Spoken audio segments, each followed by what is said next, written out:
Reactive training systems. How's training been now? Oh, the last weeks, or in general, the last weeks were not that good. I haven't kind of, my adductors are injured since 4 weeks now. So squatting wasn't that good. It doesn't hinder my deadlift too much, and I don't feel it during bench pressing. You're not using your adductors during the bench press? Normally it really squeeze my adductors to get that weight up. So when I'm not good at bench pressing, it was because of my adductors. So no, I just during warm up, I will see what the squat will be. That's it. I think it will be some kind of high bar, close stance stuff. Try just to do it that way. Just to get some. Yeah, so to get a little bit of weight in, because when I was squatting through my warm ups, it was like 160 kilos. It were like, okay, they are rip apart now. So it was. I don't feel it when I walk. I don't feel it during deadlifting, but I kind of it's more like I think an inflammation right in the groin somewhere. And the adductors. Right. Adductors, okay. For clarity's sake. Yes. And let's see what's happening. What's happened. But I'm okay with that. It's like I was a little bit of nervous because my girlfriend was lifting, and this is now I'm fine. This is. I gave to my head coach already we have some kind of piece of paper that we are in the national team and competing, and you have that for your whole career, and I gave it back to him now. So this is the last championship, so I have to try to have fun the first time, and nevertheless do whatever is possible. So what's driving that decision? Actually, I want to. Training was the last couple of years. It was a little bit. It was super heavy, and I just realized that the fun is just going back too much. Because I love training. And when I go to the gym and I know I have to squat today, and it's like, okay, I can't do 120 kilograms. Normally, I just say, okay, no squat. Let's get on the leg extension and blow me away there. I mean, because I just love to do it, and just leg curls, and who cares about squat? But when you do powerlifting, you can't do that, because perhaps tomorrow it's better with the squat. Or if you do a leg extension today, then you destroy your whole week for the squat. You can't exchange exercises that much. You can, but it's not possible the same way. And it's like I hate to just go to 120 kilogram squat because my hips exploding, and then you can't just do another stuff. You can, but it's not that, it doesn't fit that good in a training program. I see. So it's more about not being able to train the way that you would like to train. Yeah, absolutely, yes. And the last year was fine. I mean, I always had my hip problems, and my back problems. They are gone now. That's good. Yeah. But deadlift was always okay. But last year was really good. But I just needed one competition just to finish it off. No, just it's like. You don't think that you'll take some time off and then want to come back to it? It's all about bench only. Well, perhaps. But I gave my competition pass to Peter, so my head coach, and if I do it in 5 years again, maybe. Okay, so it's not a you can't decide to do it a lifetime. Never do it a lifetime again, because I just love it. Powerlifting is just the way I. So. Yeah, so you get healthy again, you can come back. Oh, of course. Right. No, if I say I won't compete anymore, I just say I won't compete the next 3 years, because I can't look further in the future. Right. This is just you can't say anything about you will never do it again, because I love it. You know, Right. this is the thing that bodybuilding doesn't have, or something like that, because you know exactly where you are because of the weights. In bodybuilding, okay, you just have the feeling, okay, it burns and you go to muscle failure and so on, but you don't have this clearly progress you can see. Right. Mm-hmm. Yeah, during powerlifting. Yeah, that's so. What you obviously won't spend much time out of the weight room. So No, I want to spend more time in the weight room. The first thing I will do after my competition, I don't know when the 120 plus group is starting. I think it's a couple of hours after 120. Probably, yeah. In between, I go to a gym and curl for 3 hours. The first thing, and if it's not possible, I curl in the warm-up area. I don't care. I just take one barbell, and if somebody wants to take the barbell, no curl is you'll get so more many dirty looks important. you get so many dirty looks from the Eastern European teams. Oh, and yeah, the other teams as well. But yeah, Right. I don't care. You know, this is just they have to understand that this is where weightlifting is coming from. You know, the curl was the first exercise ever invented. Yes, for sure. So what's your curl rack height? This is the first time you do something. You just when you're a baby, the first thing you do is raising your head and curl. Yeah. So what's your curl rack height then? The strict curl. Yeah. What's the rack height for your strict curl? A strict curl is a rack height. Yeah. Rack height. Oh, it's very low. Yeah, it definitely is. It's really low. We have long arms. Yeah. It's in a Leica rack. It's about 2 or something like that. In our equipment, it's 3. we should do a podcast about different grip widths for strict curl and. But you know that it was part of the odd lifts, which preceded powerlifting. Yeah. Yeah. It was. They still contest it in the States. Oh really? Yeah. There's some organizations that have a strict curl competition. Okay, something went wrong with the IPF that they kicked it out. There's a local gym in Alaska that's done a couple of like odd kick lift their meets. asses. Kick their asses. But yes, I will spend at least the same amount of time in the weight room. Yeah, I'm sure. Yeah. And you know, in our gym, we just have so much equipment, which I never really used. Yeah. And I didn't use it for 10 years now, and I want to use it. I just want to use this barbell I never used before. Yeah. Right. Just to figure out that it's a shit barbell. I want to go back to bench pressing, but I don't know. Perhaps that happens that way. Maybe. I don't know. I think about that when I go to interesting gyms and they have stuff that I don't normally have as far as things to play with, and I think, man, if I was here during a pivot block, it'd be nice to find some new toys to play with. Yes, we did that a little bit the last time I was in Austria. You told me that this was the first time you did leg extension. First time I did leg extensions. First time I did Viking press. First time we did a lot of stuff the first time. I never messed around. I mean, I had done leg presses before, but I'd never done leg presses with my feet out as wide as they could go. Right? You know? But that was fun. It was fun. That was really cool. It was excellent. I'm really glad that we did leg extension together. It was like, this first time I did leg extensions. Actually, leg extension. Let me tell you a horrible story about leg extensions. Oh, yes. First. When I was in high school, we had a leg extension machine. Yeah. And I had a weightlifting class, and most of the kids in the weightlifting class don't care at all about lifting weights. I'm in there. Most of the kids are just screwing around. There was this girl who was sitting on the leg extension machine. It was one of these plate-loaded leg extensions. So you sit on the bench and your legs hang off like a normal leg extension, but there's a plate post. Yes. Where around ankle height. When you load the plates on there.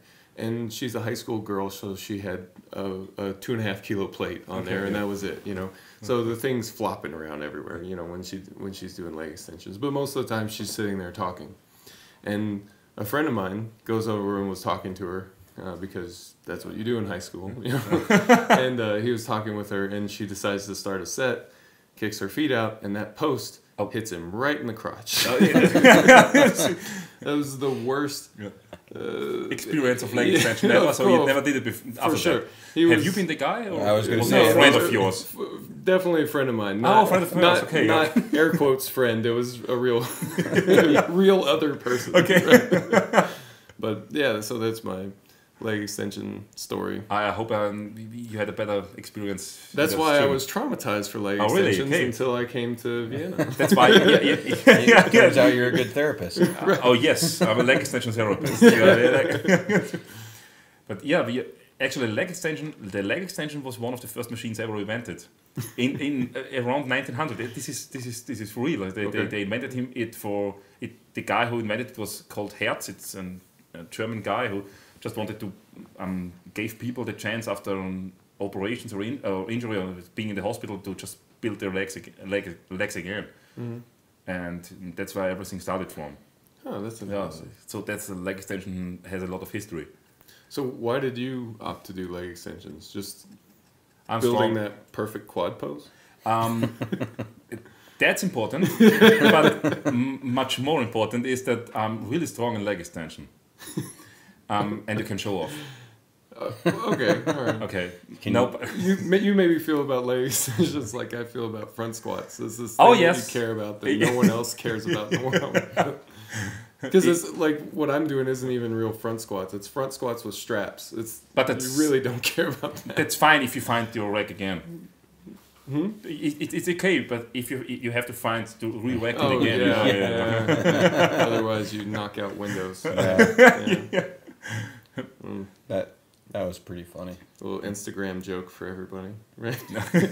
I don't have Instagram, but they showed it to me. Yeah. Have you seen Mike? Yes, I have seen him. Have you seen him front squatting? You mean in real life or in Instagram? Have you seen him almost die? No, show me. Show me. Definitely have to watch that with the sound on. Yeah, but it's some kind of. There is another video of Joe Sullivan who just want to re-rack a barbell. But during squatting, it just bent like that. And he wasn't able to re-rack it again. And he was just saying like this. And, fuck. Yeah, what about 350 kilograms or something like that? It just went out and dropped the barbell. Yeah, I saw that. It was insane. That was not looking like fun. No. You know, before... Just so everybody's on the same page, what happened to me front squatting. It was in the gym front squatting. And... the bar started to slip off of one shoulder just as I was going to re-rack. And I got it on the rack on one side, but not on the other side, and I couldn't fix it. So long story short, the plates slide off of one side. I managed to hold the bar and put it under the hook to prevent it from... Yeah, to prevent a real crisis. But a few months maybe before that, I had a client who emailed me and said, "You need to take front squats out of my program. I never want to do them again." And he was angry about this. And I was okay, sure, no problem.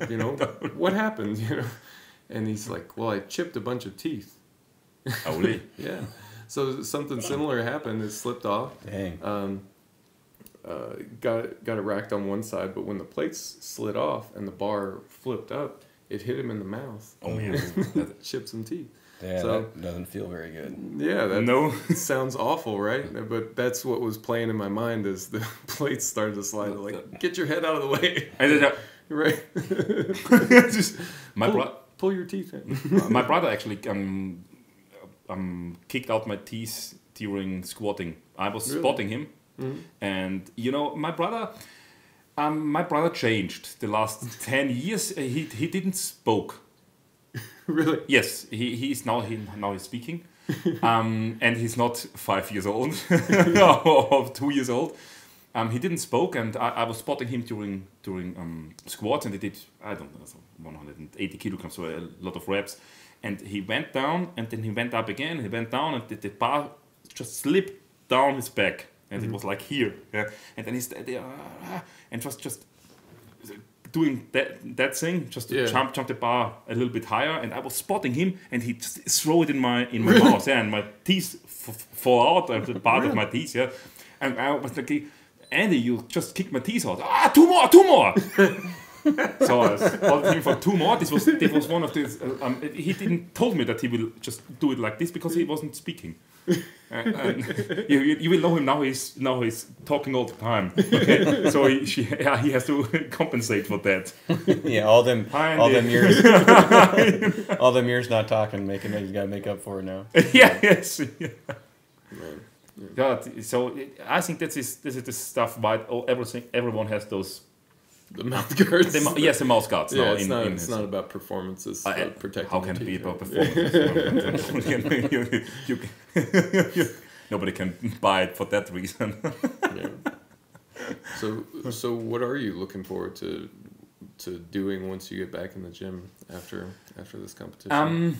We got 2 curls we've established. Call for sure. For 3. Just to make my I will sit together with my brother a little bit and making a little bit of my program. So something maybe a bit more bodybuilding. Yes, of course. It's just like, but not to get away from the heavyweight. For sure, I will keep on squatting, deadlifting, benching for every week. So I have to do that. So you train at Das Gym. Do you train at Das Gym all the time now? And sometimes I train in my high school where I'm teaching. Mm-hmm. That's kind of important for the pupils there. I mean, that's you train there and they just learn because of looking at you. They don't learn because you tell them something. Okay, they give a shit about that. That's why teaching doesn't work out that good because if you tell someone, nobody cares. But if you do it, if you just do it. Okay, then and they look at you, and even if you don't care about them, it sounds silly. But if you just do it and you into it and you love it, then they will just do it. It too. Yes, definitely feed off that. Absolutely, yeah. And that's why I try to train there 2 to 3 times a week in high school, and the other 4 days I'm just training at the gym. Because there's, that's just the most insane place you can train. Yeah. I mean, I never thought about that, but I really love to go to gyms everywhere, just to get to know people and watch the equipment and so on. But last time, it's not the same. We just buy and build everything there. What we want to have, what we want it. So we get it. Okay. And if you have a machine that's better, we kick the old machine out and put in the better one. Well, the interesting thing to me is that it's very clearly not just a gym, in the sense of they're gyms for different purposes. Right, there are commercial gyms that are there really for fitness, but also to make money. There are powerlifting gyms that are for powerlifters to get stronger, and so on. Gyms have purposes, but it's almost as if Das Gym doesn't have a purpose like that. It's a more artistic purpose. Mm-hmm. It's kind of a monument to the culture that it surrounds us, Absolutely, because if you really think about it, I mean, we all do the same. Bodybuilders, powerlifters, weightlifters. I mean, there's a barbell and you just try to lift it. I mean, that's it. If you go for 10 reps to an RP of 10 in bodybuilding, or if you go 2 reps and an RP at 8, I mean, what's the difference there? There is no difference. For the common person, they see no difference. But you have to think about that because everybody wants the same there. And I think we just wanted... We want to have an atmosphere there where everybody who likes to play the iron game just feels like home. Yeah. And that means that you just can do whatever you want to just to get better. So if a person has this attitude just to reach his goals or her goals, then this should be the perfect place to go to. Well, that's a big part of that's a big part of the reason why we chose to go there for our 10-year anniversary seminar. And it's so great because we were so looking forward to it. Yeah. I really, you emailed us and you told me 1 year ago, and I was sitting together with my brother, and my brother and I, we were thinking the same way all the time. And I told him, "Hey, Mike want to come here to the RTS seminar." And then you wrote the email, and we are talking together. And Andy said, "Okay, what do we do?" And we said, "You know what to do. We just let them go to come here and to do whatever they want to." And yes, that's it. We just there's no thinking about how can we do it and what about this and what about that. It's just great. Let's make it happen. Let's do it. Yes, and make it happen. Yes, I think that's the most important part. Just don't overthink things too much. I mean, it's just if it feels right, it probably is right. Well, I mean, it's and I tell people about it anytime that they sit still long enough to listen. Just from like the barbell museum that's in the stairwell, like all the way to the equipment and just all the there's little things all around the place, like little Easter eggs almost, Yes. A candy machine that dispenses creatine, and ammonia. Yeah, and ammonia caps. Like a guy wanted to eat it. Like that's so cool, right? Like it's just if you are in this the way that I'm in this, the way that you are, then I don't know how you could look at that and not be like, oh, that's just neat. You know? Yeah, I think too. There's one thing we lose a little bit during getting older and older, and that's it. Everyone wants to play, and it's just it changes a little bit with the things we're playing around. It's when you're a baby, you play with some some things like X-Men or something like that, and we're playing with bigger stuff, but it's all about playing with that. Actually, we have a second Terminator now. A second Terminator? Yes, a bigger one. We have a T600. It's 500 kilograms weight, and it's about 3 meters and 50 centimeters high. Yeah. So we have a second Terminator. Yes. And that's like a statue at your gym? It's a statue. Yes. Nice. So you can't explain people why we have that. If you don't feel it that you need it, you will never get it. Because if you see it, you know exactly that you need this. Okay, and you can't explain anyone that you need it. I mean, but you need it. Okay, it has to be in the gym, and no matter what it costs. Okay, but that's the thing. Yeah. That's the thing that's so cool about it that I think gets missed so much. Yes. That it's that attitude of if I have to explain it to you, then you've already missed the punchline. That's it. Yeah, it's fantastic. Yeah. But it's a serious place as well, in that the equipment, I was blown away just by the quality of the equipment just when you walk in. That there's, do you know how many racks there are? Yeah, we have now we have 7 triple racks. So 21 power racks in that way. 21 power racks. Yeah. And they all have Eleiko. They all have Eleiko. We have about 45 Eleiko barbells. But not this XF CrossFit stuff. So we have the real ones. Okay, and not the bending. I don't know. Sorry, Eleiko, but you have to change that. and we have the real ones and Eleiko blades and. My brother studied architecture for some semesters, and that helped a lot because he know how to. I think he feels how it has to look like in there. He had no plan, but he had he had a plan, but he didn't know about that. Well, it's difficult to articulate a vision sometimes, and absolutely, it's a expression of it. It's kind of a you're discovering it as you're doing it. Yes. That's it, and we have now we're getting a monolift from Legend Fitness. It is the same as Arnold at the Arnold's, because we saw it at the Arnold's. We went in there, saw this monolift, and it was bigger than every monolift we ever saw.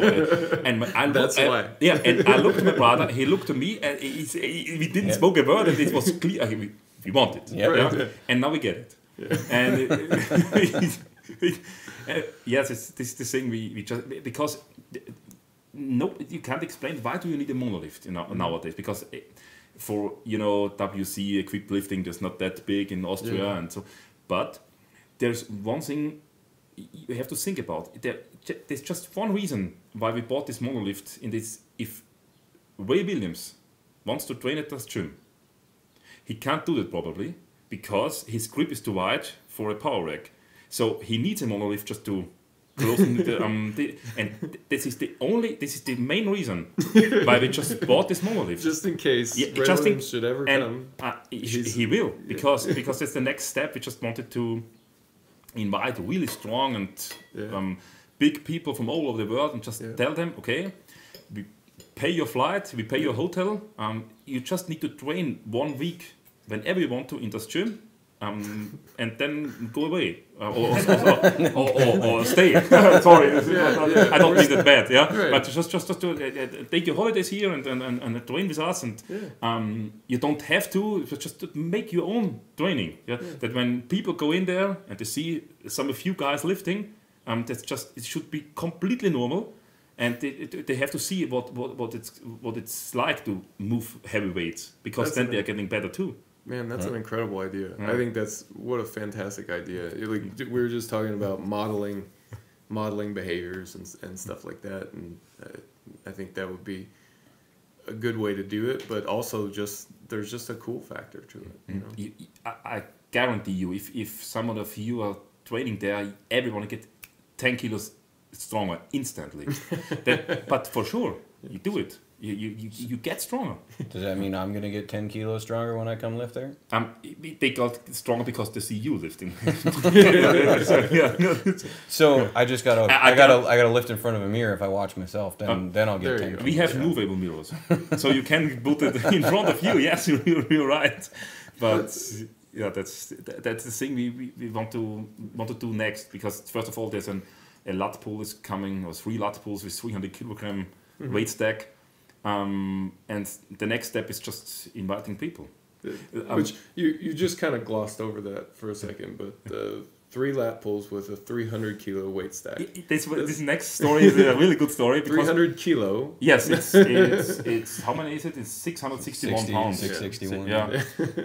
We shouldn't have to 302.5 kilos because it's 666. Yeah. Bad. Oh man, we did okay, we just adjustable weight on it. Yeah, you messed up. You know, send it back. Order a new one. We thought we messed up because we just wanted to order. My brother and I were talking about a new cable pulley, a big one, really everything on it and so on, because the old one is not that good, so we kicked it out. And I talked to him about what about the weight stack, and he said, yeah, we need 200 kilograms. And I said yes, and then we spoke nothing for 5 minutes, and then I just Andy, yes, I'm so sorry. He said, we need 300 kilograms. And he said, yeah, I know.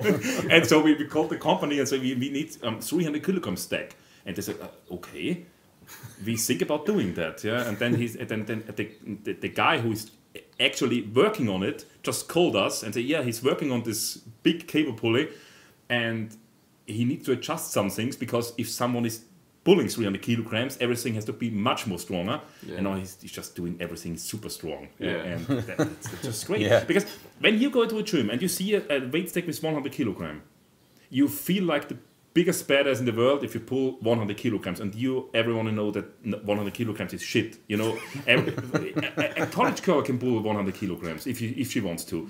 And really, if a college girl has 70 kilograms of body weight and she does a pull up, it's nearly 100 kilograms. Okay, if you just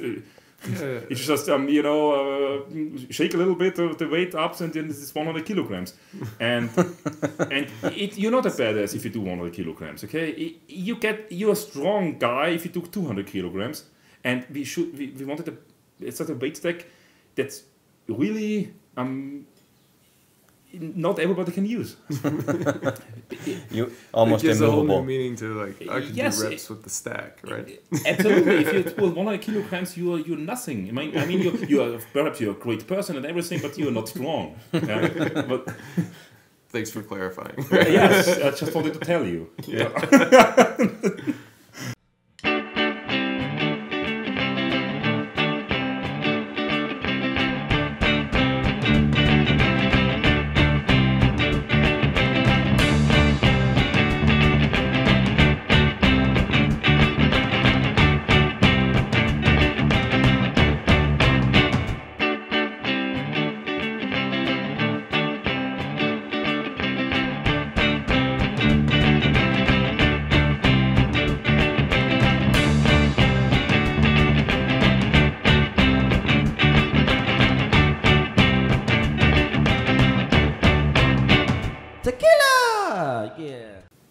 So switching gears a little bit, in the training that ran up to this competition, so I've been talking about emerging strategies and stuff like that a lot, but you're one of the people who don't want to do that or didn't want to do that, you know, and so we used a more traditional training format. I think it's dangerous to get too darling with any kind of training methodology, you know, so like that's kind of my flavor of the moment, you know, so I think it would be interesting to chat about like what is it about it that you didn't like, you know, what is it about it that made you want to go a different direction with your training? You know, actually there's one big problem I have with myself. There are more, but regarding training,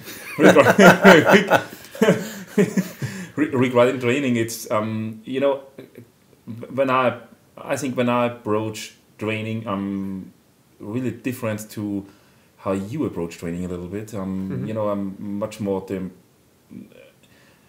I don't like the word that much, but it fits, and I'm much more the emotional lifter, and you know, ratio is not that high when I go to the barbell, and you know, I have the thing I often have in mind is that when I have to get at 108, the next time I get at 108, of course I have to get at 108 2.5 kilos heavier than the last time. I mean, you have to have this thinking in your mind no matter what, because otherwise there's no progression. You have to think like that. But on the other hand, you have to be your own coach and be smart enough not to be stupid and be smart enough not to be stupid. And kick all the RPs out and just do the lift with the new weight and it's okay. Then it's 1 at 9, and the next time it's 1 at 9.5, and to tell yourself, if there would be a man with a gun to your head, you would do 2 more. Okay, if that's not perfect conditions, then and that's not that good, and that's why I think that and I don't get this out of my head really good. Let's say it's like that. So I tried to, but and it worked better than last year's, and I didn't get it out of my head too good. And when you have a problem with your body, like for example my adductors, and you push it too far, you just need a lot of kind of deload weeks. Just to get away with this problems again. And I think this is the thing why the other method you gave me worked a little bit better. So the changes from week to week gave you more reason to not push it too far. They help you so much if you have, for example, if you have 1 week at a 3 at 8, the next week you have a 2 at 9, and then you have I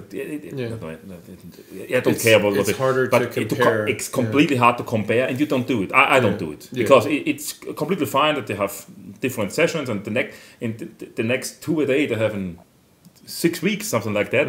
And the thing is that you are strong in 6 weeks, and or at least as strong as you have been, and then it's much better to do it for me.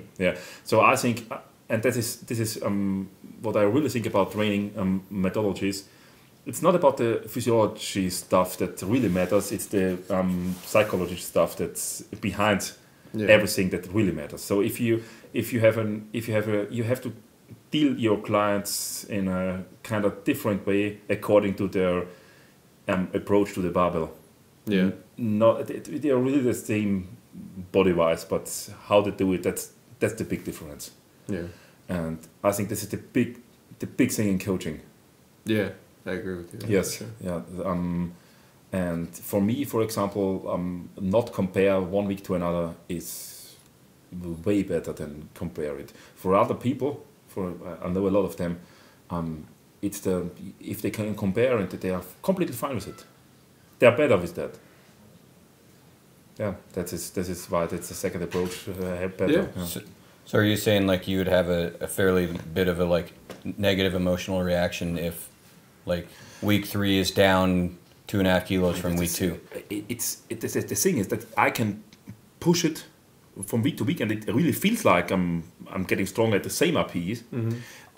But it costs myself so much mental energy that from 1 week to another, it's a drop not by 2.5 kilos, it's a drop by 30 kilos.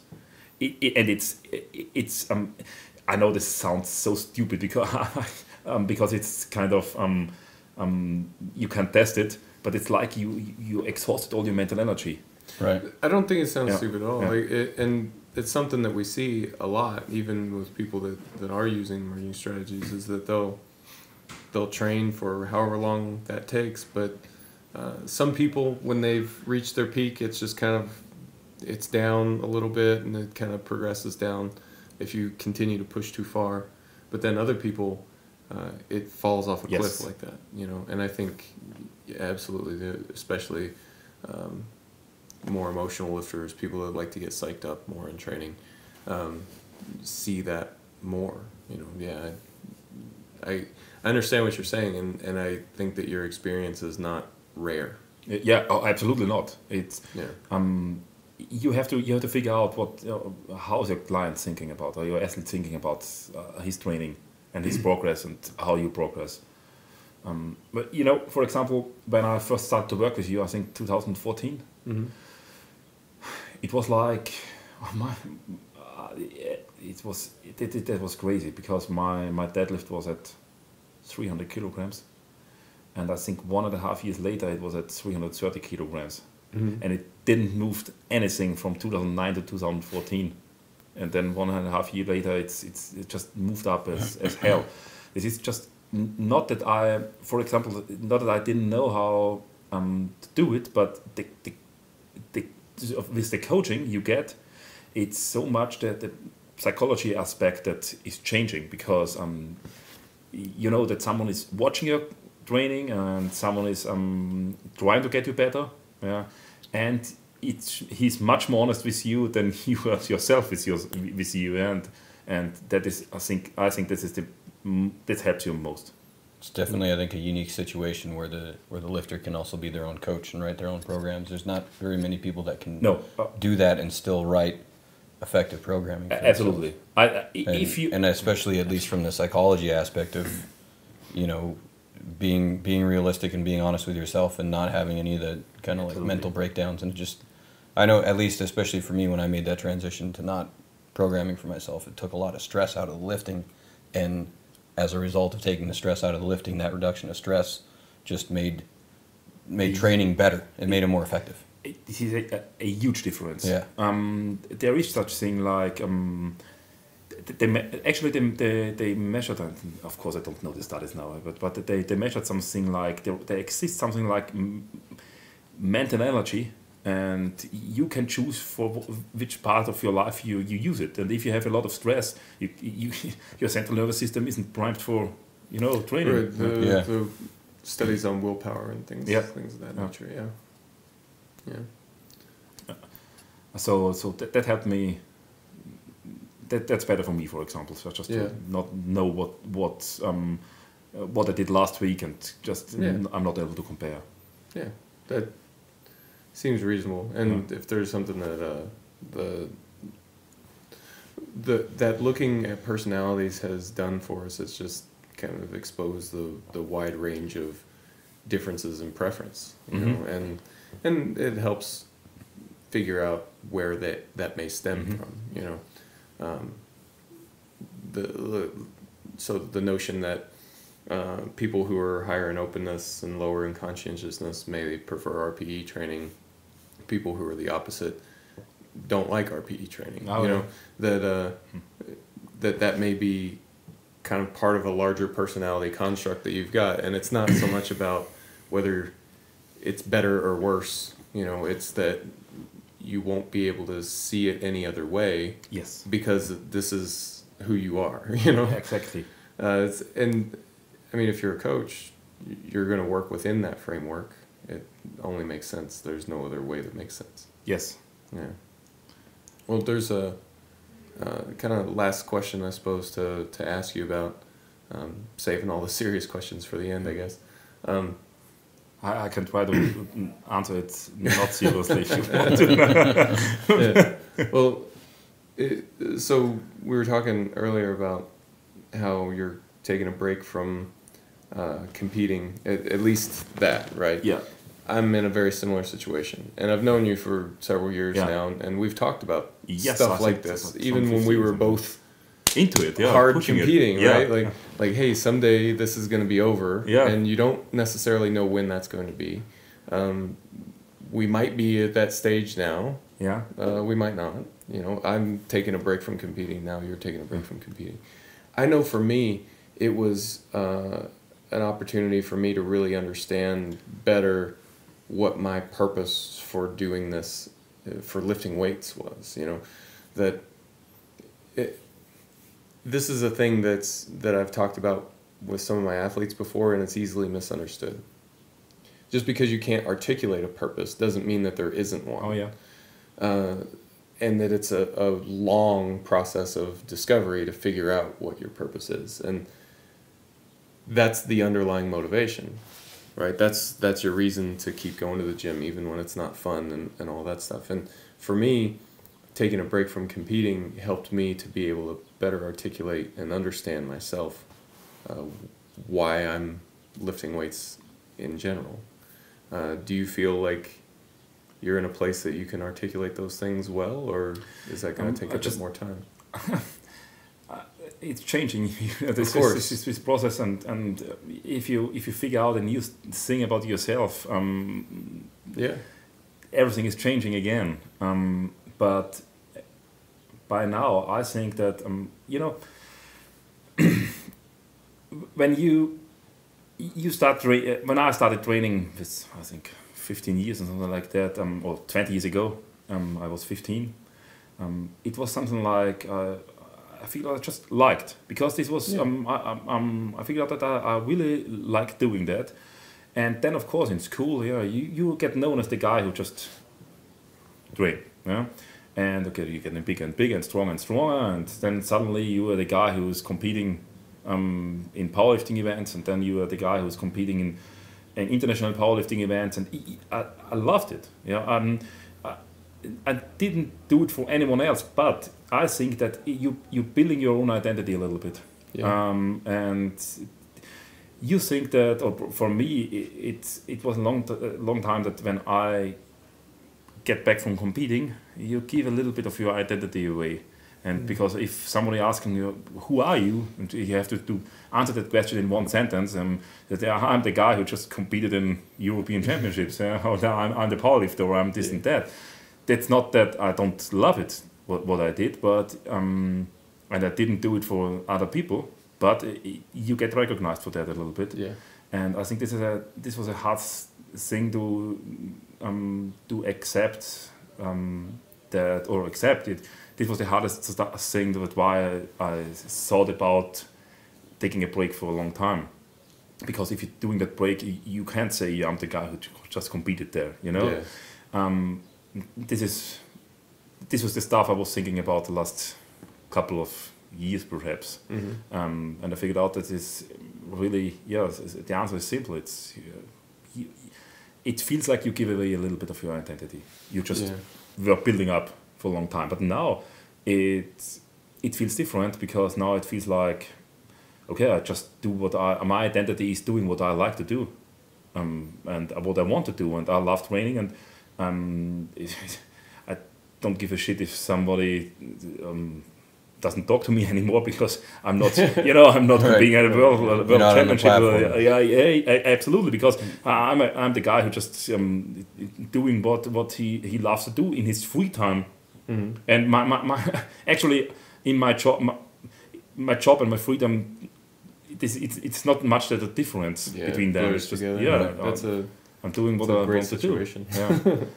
But I think it's, as you say, it's a much more personal development. How you see training, how you see not competing, how you see taking a break from competition, and so on. It's not that much of I feel my hip, or I feel my shoulders. I mean, this stuff goes away. So it's much more about how you think about it. That's what makes training so so interesting. Yeah. I was talking with someone, I believe it was yesterday, about some of the competitions that I've done and you know, times where I've placed not as well as I would have liked. Yeah. And you know, that affects you in that moment emotionally, you know, and it's understandable to be disappointed or have feelings about not doing as well as you would have liked. But when it's things that are outside of your control, those are the times where I look back on it and say, you know, I should have appreciated more the position that I was in. Because, you know, I'm bummed I, you know, only got second at this competition or something like that. I didn't do as well as I would have liked. I wanted a PR, but didn't, you know, I was a little bit short, you know. And it's understandable to be a little grumpy about that, I guess, but then I look back on it now and I go, that was a lot better than I'm capable of right now. Oh, yeah. You know, and I should have appreciated it a bit more, you know. And maybe I get back there, maybe you get back there, maybe not. We don't know. But my perspective on it has changed over the years. So that's one thing that I think about a lot. Like, if I could give a message to myself 5 years ago, 10 years ago, that's something that I would try to. But you wouldn't enjoy the moment more. I wouldn't have listened. You wouldn't have, you know, when you were young and the older guys were telling you this and that, and you think that, don't think like this. You're a loser. You don't tell me something like that. You have to go all in and all the time, and just you know, I'm second, the first loser, something like that. Yeah. Everybody has to figure it out on their own, on his own, and that's it. I mean, you an athlete, of course, you feel you're gonna be competitive. Otherwise, you wouldn't be an athlete. Right. I mean, on the other side, that kind of thinking that you have to push it and you feel grumpy a little bit about it, I think it's when you think about it, it's fine, because even you haven't had that feelings about your training and this how can I say that, this you want to do it and so on, you wouldn't be where you are now. Well, I think to me anyway, it's a, when I think back on it and I think about how I could have handled things better, I think about it more, I suppose, more from a Stoic's perspective. You know, just what was within my control. Like, I had a really great meet, someone else had a better meet, and I didn't place as well as I would have liked. So I'm angry about that or disappointed with that. Like, well, I can understand that a little bit, but you have no control over how the other guy performs. Absolutely not, but you don't have any control about your emotions in the first place. I think. Do you have them? Well, I don't know. You can think about them. You learn to have control of your I think it's you feel how you feel, but it's more of a choice of how you react to the feelings. Attitude, you know. Yes. I mean, you feel disappointed, but then you choose to what part of it to focus on. I think that's it, because the emotions are there. It's I think how you react to those. That you can change. Absolutely. I remember, especially in how you outwardly express those emotions that you're feeling.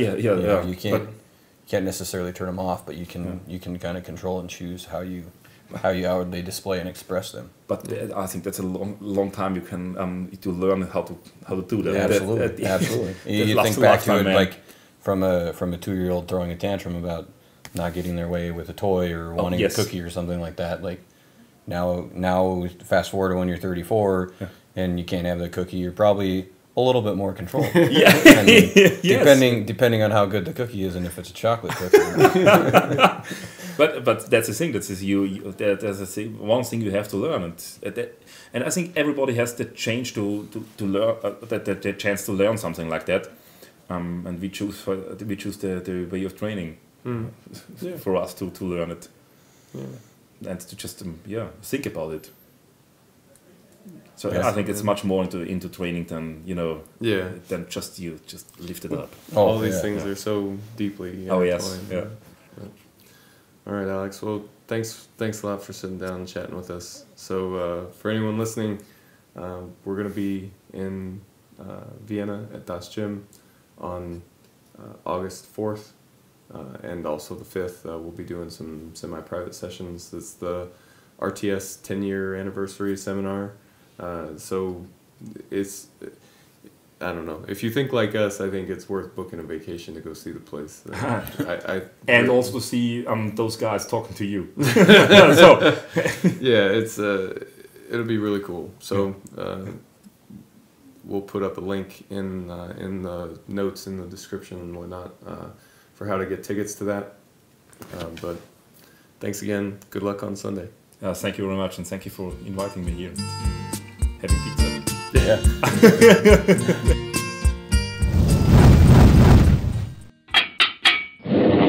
Reactive Training Systems.